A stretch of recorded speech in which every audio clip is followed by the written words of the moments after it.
오늘의 말씀은 예레미야가 4장 1절부터 10절 말씀입니다. 할렐루야. 오늘 하루도 여러분 삶 가운데 하나님의 은혜와 평강이 함께하길 축복합니다. 예레미야는 다시 환란의 현장으로 돌아와 참혹한 징계의 결과를 써내려갑니다. 특히 오늘 본문은 예루살렘 멸망 이전과 이후의 극명한 차이를 대조적으로 보여주므로 유대의 죄악을 선명하게 드러내고 있습니다. 이전에 누렸던 믿는 자의 영광을 스스로 걷어찬 변질된 믿음이 결국 비참한 현실을 가져오게 된 것이죠. 예레미야는 회복이 불가능할 정도로 회파된 예루살렘 성을 보며 탄식합니다.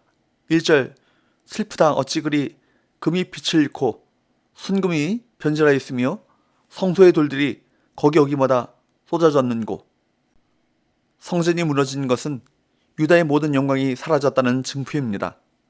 그들의 안전을 보증해 주리라 믿었던 성전이 무너져 성전 돌들이 사방으로 쏟아졌습니다. 안전을 기대했던 성전이 이제는 오히려 그들에게 위협이 되었을 뿐입니다. 하나님의 거하시는 성전 건물은 영원할 것이다. 그렇게 믿었던 그들의 믿음이 무너진 일은 두 가지 일을 생각하게 합니다. 첫째, 건물은 영원하지 않다는 것입니다. 이스라엘은 어느 순간부터 건물에 계신 하나님보다 건물을 중요하게 생각했습니다. 성전 건물이 우상이 되었습니다. 하나님은 성전의 돌들을 무너뜨리게 하셔서 그들 마음속에 우상을 무너뜨리셨습니다. 둘째, 그들의 죄가 그만큼 컸다는 것입니다. 그 멸망은 하루아침에 일어난 것이 아니라 오랫동안 인내하시고 기회를 주신 하나님의 말씀을 저버린 결과인 것입니다. 우리는 심판의 가혹함을 말하기 전에 우리가 지은 죄의 심각함에 대해 먼저 생각해야 할 것입니다. 2절 순금에 비할 만큼 보배로운 시온의 아들들이 어찌 그리 토기장이가 만든 질항아리같이 여김이 되었는고. 질그릇은 팔리스타인 지역에서 돌멩이만큼 흔했습니다. 망가지면 아쉬울 것 없는 거리에 버려지는 물건이었습니다. 예레미야는 시온의 귀한 아들들이 그와 같은 신세가 되었다라고 비유하는 것입니다. 3절 4절 들깨들도 젖을 주어 그들의 새끼를 먹이나 딸 내 백성은 잔인하여 마치 광야의 타조 같도다. 젖먹이가 목말라서 혀가 입천장에 붙음이요 어린 아이들이 떡을 구하나 떼어줄 사람이 없도다. 짐승도 새끼를 먹일 줄 아는데 유다 백성은 알을 낳고 방치하는 타조처럼 자기 자식을 먹일 힘도 의지도 없어 보인다고 탄식합니다. 5절 맛있는 음식을 먹던 자들이 외롭게 거리거리에 있으며 이전에는 붉은 옷을 입고 자라난 자들이 이제는 거름더미를 안았도다.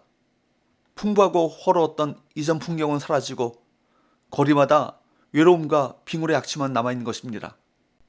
여기 붉은 옷이라는 것은 원래 지중해 연안에서 잡히던 생물 내장에서 채취한 붉은 물질을 원료로 만든 옷입니다. 값이 매우 비쌌습니다. 그래서 귀족들과 제사장과 같이 고귀한 신분을 가진 사람들만이 소유할 수 있었던 옷이 붉은 옷입니다.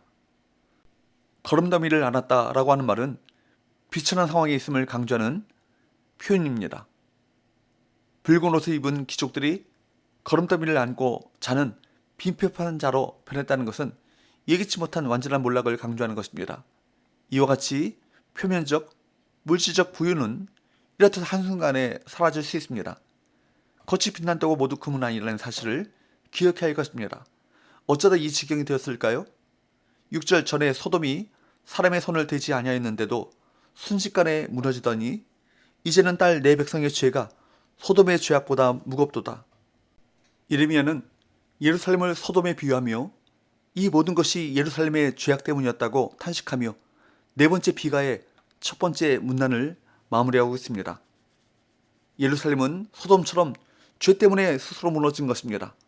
소돔은 말로 표현하기 힘들 정도로 죄악이 가득한 도시, 동성애가 가득한 도시, 타락한 도시의 대명사가 되었습니다. 그런데 의인 10명이 없어 멸망한 소돔에 비해 예루살렘의 죄악이 더 무겁다니 이 도성의 패망은 당연한 귀결입니다. 하나님을 떠나 범죄한 언약 백성이 이방인보다 못한 삶을 살게 되었으니 변질된 사랑의 결과는 실로 처참합니다.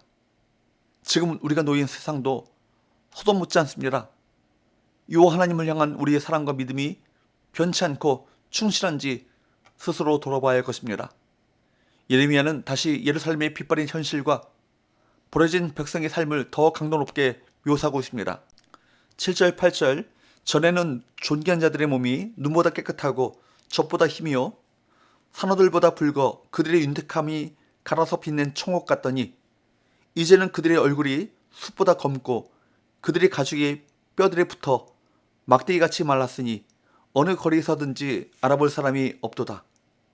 깨끗하고 화려한 눈, 젖, 산호와 청옥 같았던 그들의 모습이 숯보다 검은 얼굴과 피골이 상접한 막대기 같은 육신으로 변한 모습은 더욱 가련하게 보입니다. 그러나 무엇보다 고통스럽고 비참한 것은 무엇일까요? 9절 칼에 죽은 자들이 줄여 죽은 자들보다 나음은 토지 소산이 끊어지므로 그들은 찔림받은 자들처럼 점점 쇠약하여 가미로다. 그 어떤 것보다도 고통스럽고 비참한 것은 바로 굶주림이었습니다. 차라리 칼에 죽는 것이 굶주림의 고통 속에서 천천히 죽어가는 것보다 낫다고 느낄 정도였습니다. 10절 딸 내 백성이 멸망할 때에 자비로운 부녀들이 자기들의 손으로 자기들의 자녀들을 삶아 먹었도다. 오랜 기간 동안 성 안에 갇혀 있었던 백성들의 굶주림이 얼마나 심했든지 그토록 자비로웠던 부녀들이 자기 자식을 잡아먹는 일들까지 벌어졌습니다. 어떻게 이런 처참한 일들이 일어났습니까?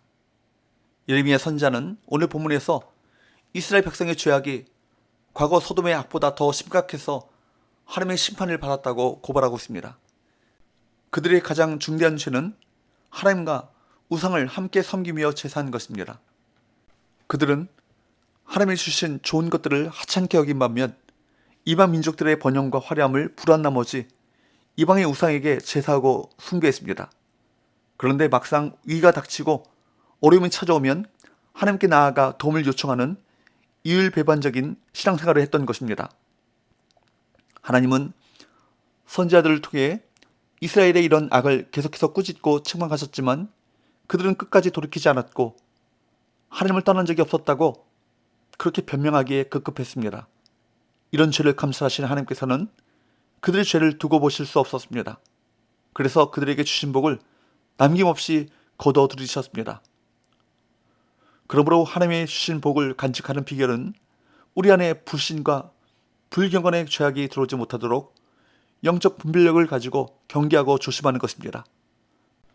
바울의 고민대로 악한 일은 어떤 종류든지 모두 버리고 멀리해야 할 것입니다. 사랑하는 여러분, 주님께서 원하시는 삶이 무엇입니까? 우리가 죄악을 무겁게 여겨 세상과 구별된 거룩한 삶을 살기 위해 애쓰고 하나님께서 이미 우리에게 주신 복과 은혜에 항상 감사하며 살아가는 것입니다. 기도합시다. 하나님 아버지, 우리가 하나님께 복을 받는 것에만 관심을 기울이기보다 이미 주신 복에 더 감사하는 삶을 살아가기 원합니다. 내게 없는 것 때문에 하나님을 원망하며 감사에 인색한 죄를 짓지 않게 하시고 어떤 경우라도 하나님께서 주신 복과 은혜를 기억하며 하나님께 감사하고 찬양하게 하여 주옵소서. 예수님의 거룩하신 이름으로 기도합나이다. 아멘.